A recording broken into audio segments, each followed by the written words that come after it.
Ok. Je suis tombée récemment sur une vidéo d'une nana là, qui a l'air d'avoir la petite vingtaine et qui dit qu'elle est en angoisse d'avoir un CDI. Elle préfère les CDD parce qu'il y a une date de fin. Elle ne veut pas fréquenter les mêmes collègues pendant un temps indéfini. Elle ne veut pas faire les mêmes missions dans la même société. Donc aujourd'hui, on va parler un petit peu de cette génération qui semble ne pas vouloir travailler. Vraiment? Ou est-ce qu'il y a un problème avec le monde du travail?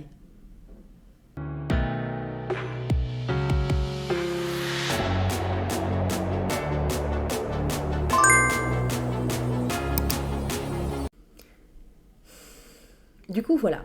On va parler de ça aujourd'hui. On va parler un petit peu du monde du travail, de la toxicité qui arrive parfois, de cette génération Z qui semble ne pas vouloir accepter les codes.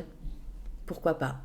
On va tenter en fait de comprendre le pourquoi du comment. On a aussi ma génération à moi, la trentaine, de gens qui pètent un câble, de personnes qui étaient totalement citadins et qui s'en vont se mettre au vert, découvrir l'agriculture, faire quelque chose qui a plus de sens. On va parler un petit peu de tout ça dans cette vidéo. Personne n'a raison, personne n'a tort, c'est important de bien mettre ça aussi en exergue.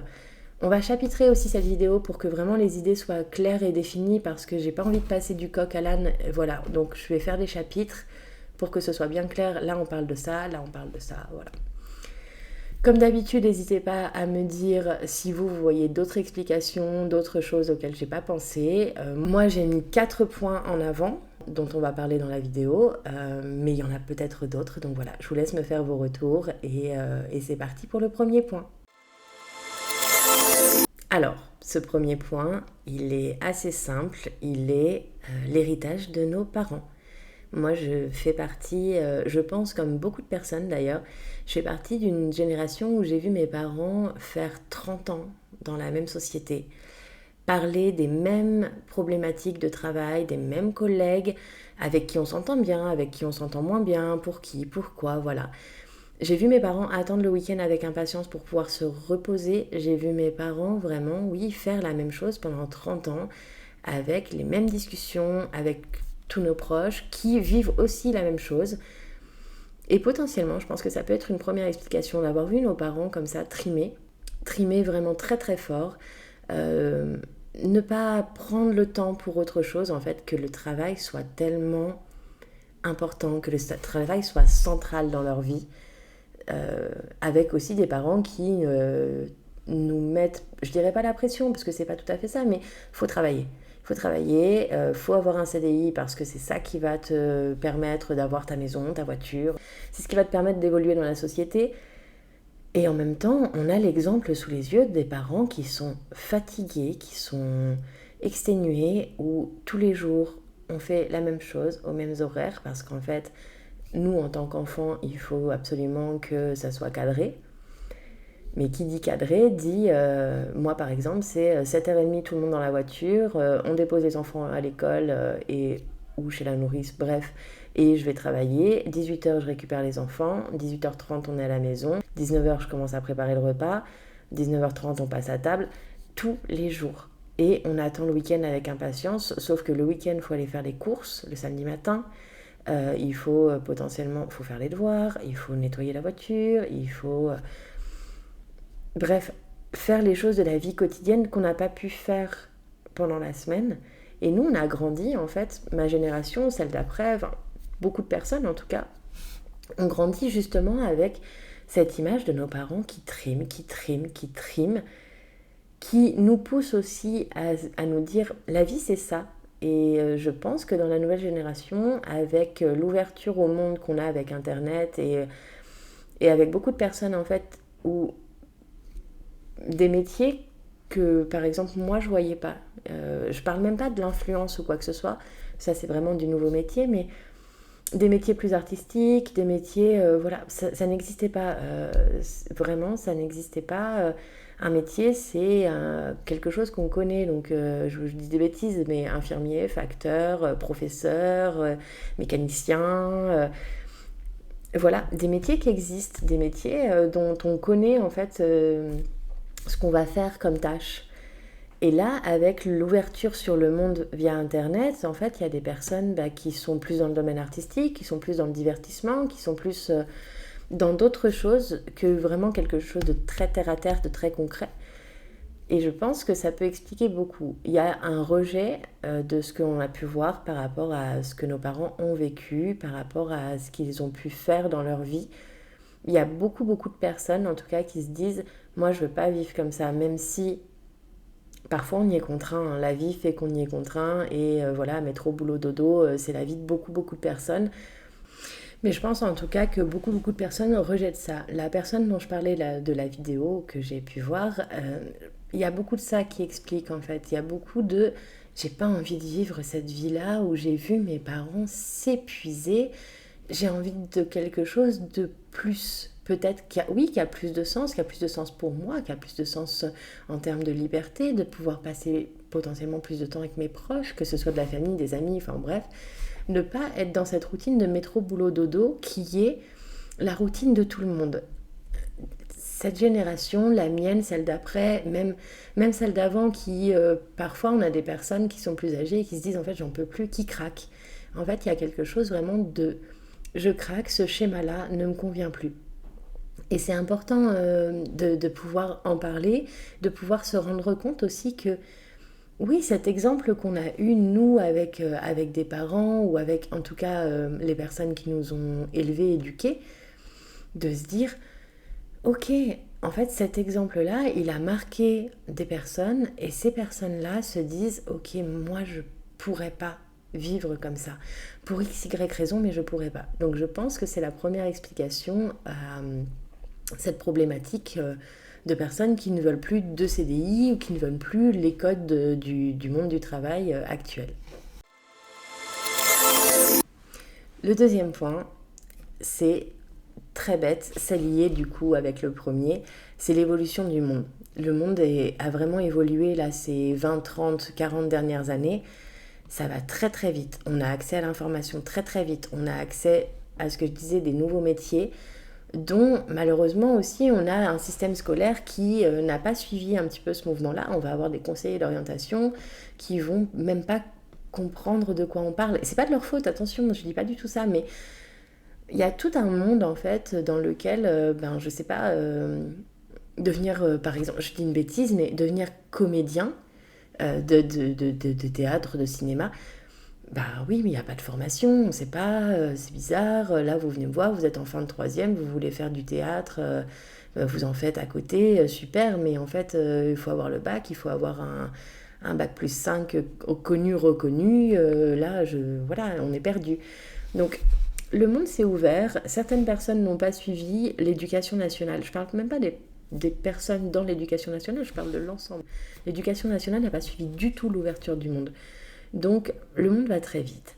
Les réseaux sociaux sont arrivés dans nos vies, ils ont créé quelque chose de fantastique. Tout n'est pas fantastique, mais ils ont créé quelque chose de fantastique en ouverture sur le monde. On a davantage envie, davantage de possibilités d'aller visiter des pays, d'aller voir des nouvelles cultures. On parle plusieurs langues. Ma génération en tout cas, on parle plusieurs langues, celle qui arrive c'est fou, il y en a les gens sont quasi bilingues, en tout cas en anglais.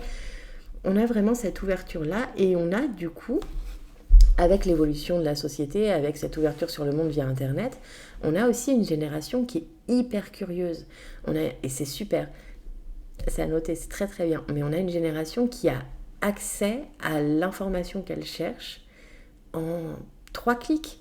Donc c'est super, ça crée une curiosité et on en veut de plus en plus, c'est normal, c'est une soif de curiosité qui est à prendre. Et du coup, forcément, on se dit, si je fais métro, boulot, dodo, je vais pas pouvoir étancher ma soif de curiosité, je vais pas pouvoir aller visiter tel ou tel pays, je vais pas pouvoir aller voir telle expo, je vais pas pouvoir faire de la poterie, de la broderie, un travail manuel qui m'anime, je vais avoir une vie...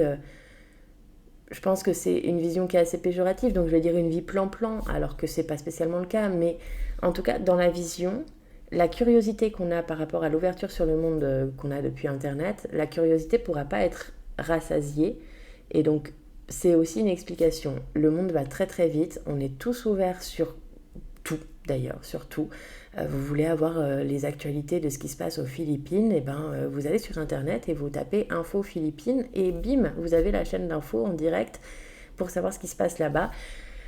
C'est un exemple bête, mais il y en a tellement d'autres. Et donc, forcément, si on est dans une routine comme ce que nos parents ont eu, et bien évidemment qu'on ne va pas avoir le temps de s'ouvrir comme ça, alors qu'il y a cette possibilité et qu'on n'a pas envie.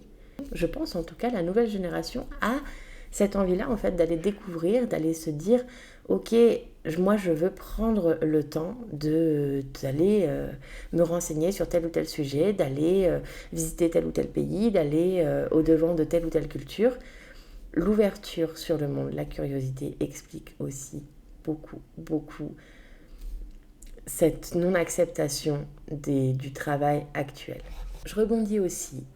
On a quelque chose aussi qui a énormément évolué dans le monde et qui fait qu'on a une génération qui est très curieuse. Il y a beaucoup de personnes maintenant qui ont une double culture.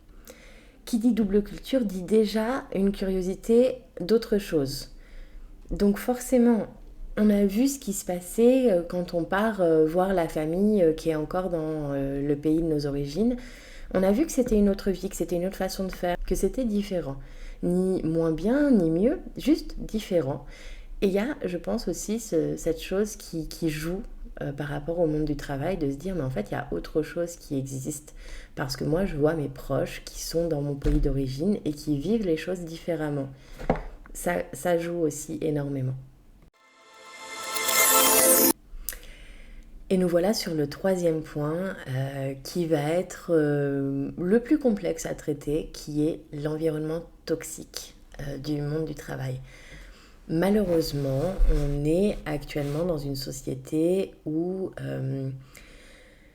il faut qu'il y ait du rendement, il faut qu'il y ait de l'argent, il faut que ça fonctionne. On a beaucoup de personnes qui lancent leur société et bien évidemment, ils veulent que ça fonctionne, c'est normal. Sinon, on ne lance pas une société, ça n'a aucun sens. Dans cette volonté de faire de l'argent, toujours plus d'argent, eh bien, ça peut arriver qu'on écrase les personnes. Pour gagner plus, on se retrouve parfois à faire avec des postes à tiroir, ce qu'on appelle des postes à tiroir, et du coup à faire le boulot de 5 personnes sur un même poste. Et ça joue quand on a énormément de personnes dans nos entourages qui ont ce genre de poste où en fait, on fait le travail de 5 personnes quotidiennement. La paye n'est pas plus importante, l'épuisement l'est par contre, et il n'y a pas toujours la reconnaissance de ces missions qui sont faites, du temps que ça demande, de l'énergie que ça demande. Là-dessus, il peut y avoir parfois, malheureusement, des problématiques de harcèlement au travail, du harcèlement vraiment de travail. On ne va pas parler de problématiques autres.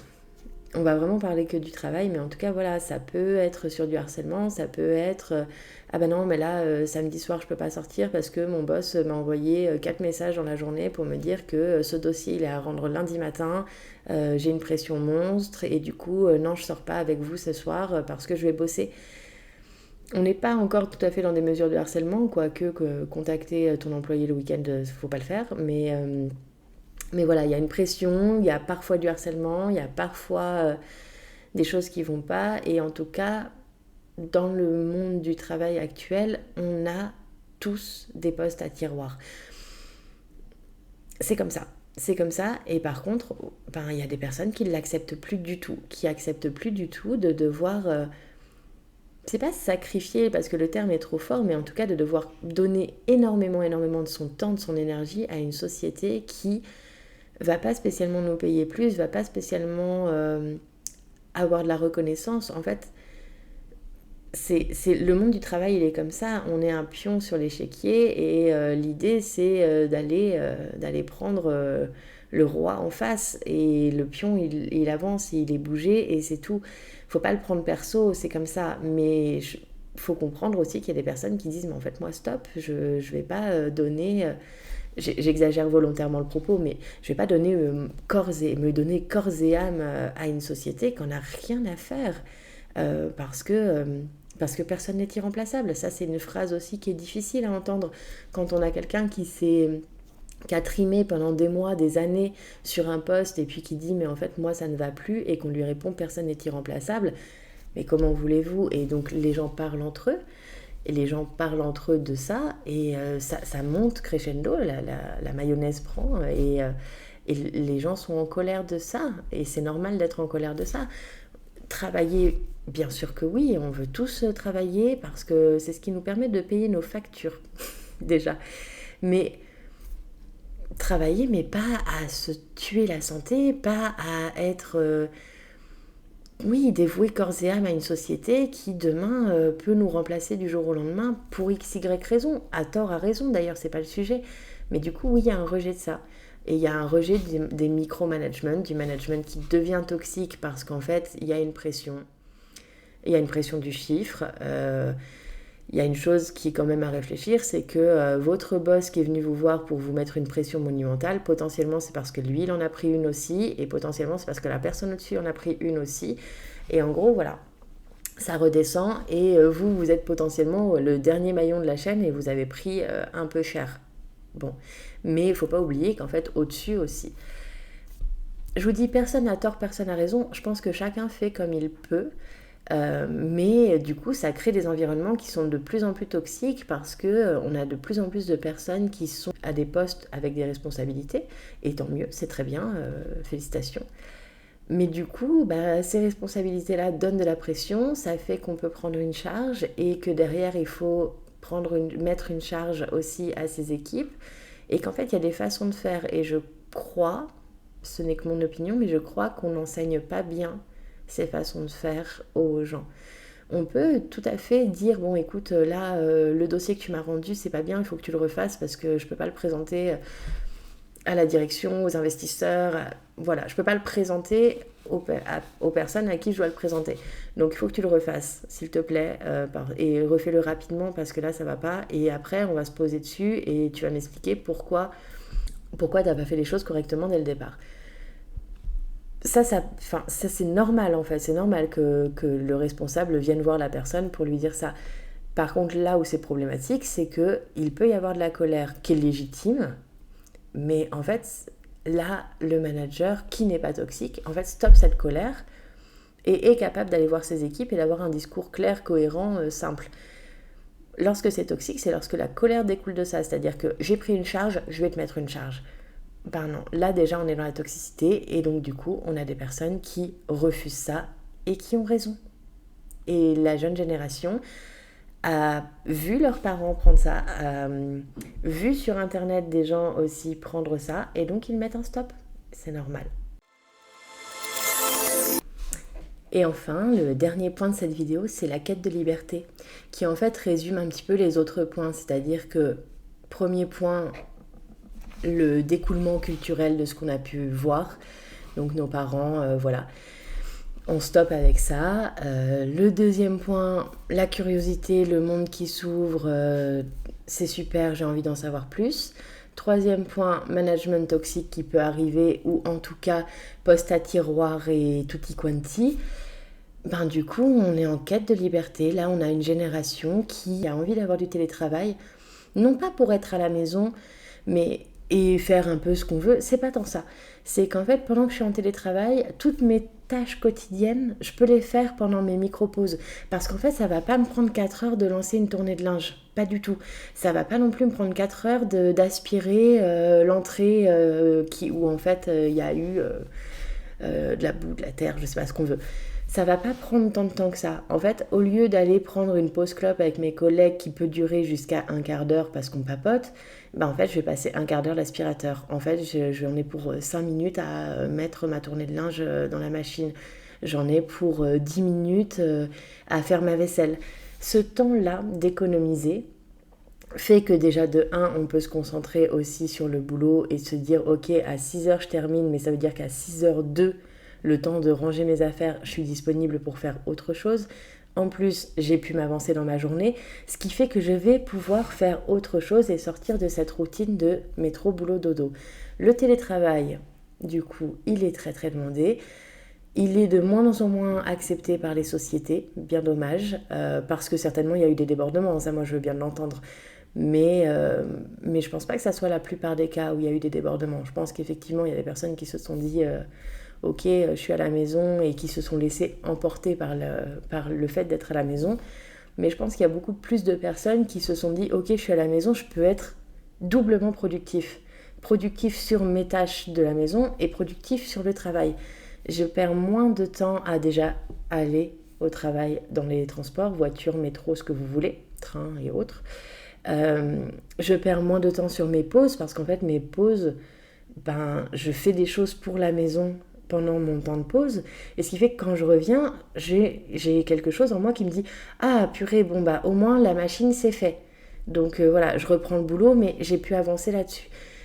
Il y a quelque chose qui découle de ça et qui est très important, je pense, maintenant dans l'environnement du travail recherché, qui est je vais avoir le temps de faire les choses que je dois faire afin qu'à 18h, 18h30, je sois disponible pour faire ce que j'ai envie de faire. Il y a vraiment ce besoin-là de liberté. Moi, j'appelle ça de la liberté, en fait, se dire, ok, à 18h, 18h30, je peux faire ce que je veux. Si ce que je veux est de me poser devant la télé et rien faire jusqu'à minuit, je peux le faire. J'ai pas de la pression d'autre chose, de me dire, ah là là, il faut aller faire les courses et tout. Non, je les fais sur ma pause du midi. Donc, j'ai pas les courses à faire. Il y a plein de choses comme ça. Et après, moi j'ai remarqué quelque chose dans la jeune génération que j'ai pu croiser dans les différentes sociétés dans lesquelles j'ai pu travailler. On a énormément de personnes qui, une fois qu'ils sont diplômés, qu'ils ont fait leur stage, leurs alternances et autres, décident d'être freelance pour travailler quand ils le souhaitent, aux horaires qu'ils le souhaitent, et pour pouvoir travailler de n'importe où. Et en vrai, moi, je trouve ça bien. D'à partir du moment où le boulot est fait, attention, on est toujours... voilà, je pars du postulat que les gens bossent. Mais c'est super si tu as envie d'aller vivre en Espagne et de bosser de là-bas et du coup de découvrir une culture, de découvrir un pays, une ville, de faire des nouvelles rencontres. Voilà, je pense à ça, mais ça peut être beaucoup de choses. C'est super. Que ce soit en full télétravail ou que ce soit du freelance, c'est super de pouvoir se dire que à n'importe quel moment, je peux aller où je veux. Bien évidemment, alors freelance c'est autre chose, mais par exemple en télétravail, bien évidemment, il faut quand même que l'entreprise soit au courant pour des raisons d'assurance, c'est normal. Mais ça n'empêche en rien de travailler, ça n'empêche en rien de faire ce qu'il y a à faire. La preuve en est, c'est que moi, ces personnes que je connais, en freelance, ils ont des clients et ils font leur vie et tout va très bien. Il y a ce besoin de liberté qu'il faut entendre. Potentiellement pas offrir du télétravail dès le départ, peut-être voir un petit peu comment ça se passe pour après arriver à un full télétravail s'il est demandé, mais il y a ce besoin-là de liberté qui est très fort, il y a ce besoin de se dire je bosse de telle heure à telle heure, j'avance sur mes choses à moi à côté qui sont aussi du travail, le travail domestique et du travail. Et après, je vis ma vie et je fais ce qui m'anime. Et c'est très très bien. Et je crois qu'en fait là, on est dans un tournant. Il y a quelque chose qui arrive où les gens vont de plus en plus chercher la liberté dans le travail. Quitte à pas prendre de CDI parce qu'en fait, j'ai un CDD de 6 mois. Ok, donc dans 6 mois, ce contrat se termine. Je vais mettre assez d'argent de côté. Je pense à ça parce que c'est exactement l'exemple d'une copine. Donc, 6 mois de CDD, très bien. Le CDD se termine. Moi, j'ai mis tant d'argent de côté. Je vais partir 2 mois avec cet argent-là. Je vais partir 2 mois visiter tel pays où je me suis toujours dit que je voulais y aller. Et du coup, je prends 2 mois pour moi. Et puis après, je reprendrai un CDD de 6 mois, de 1 an, de temps, mais il y a une date de fin et à cette date de fin-là, je vais pouvoir profiter pour moi, ne pas travailler pendant 3 semaines, un mois et demi, dépendant des économies qu'on a pu faire en vrai, là, c'est un temps que je prends pour moi et après, je vais retourner bosser. Et en fait, le travail me permet de payer nos factures, de payer... D'accord. Mais en plus de ça, il y a une autre vision par rapport à la paye, c'est que le travail, la paye va juste faire en sorte que je puisse aller kiffer en fait à côté pendant un temps défini aussi. On compartimente de plus en plus. Donc soit on va avoir des personnes qui ne compartimentent pas spécialement mais vont demander un full télétravail ou être en freelance, soit on a des personnes qui vont demander que des CDD afin de se dire là pendant 6 mois, 1 an, je suis sur cette mission, je donne tout, je compte pas mes heures, je mets mon argent de côté, je paye mes factures, je paye mes trucs, mais je mets beaucoup d'argent de côté parce qu'en fait après cette mission-là, je vais partir en Asie centrale et avec mon sac à dos et je vais découvrir cette chose qui m'intéresse depuis X temps. C'est une quête de liberté, il faut l'entendre. Moi, je la trouve plutôt jolie, en vrai. Je pense que c'est une bonne façon de voir la vie. Euh, Arrêtons de faire des générations de dépressifs où on a l'impression que on va bosser, on va trimer toute notre vie, on va galérer à payer nos factures, on a... J'aime pas trop parler politique et on n'est pas trop là pour ça, mais on est un peu pieds et poings liés par politiquement parlant, par notre gouvernement. Hein. Ben, je trouve ça beau qu'on ait une génération là qui arrive et qui dit bon bah en fait le constat il est là et moi je vais essayer de faire en sorte enfin, j'aspire à autre chose et je vais essayer de faire en sorte de vivre autre chose. C'est très beau, foncez, mais ça veut pas dire qu'ils veulent pas travailler. Et ça c'est le point très important de la vidéo. Les gens veulent travailler, les gens veulent plus travailler comme avant. Voilà.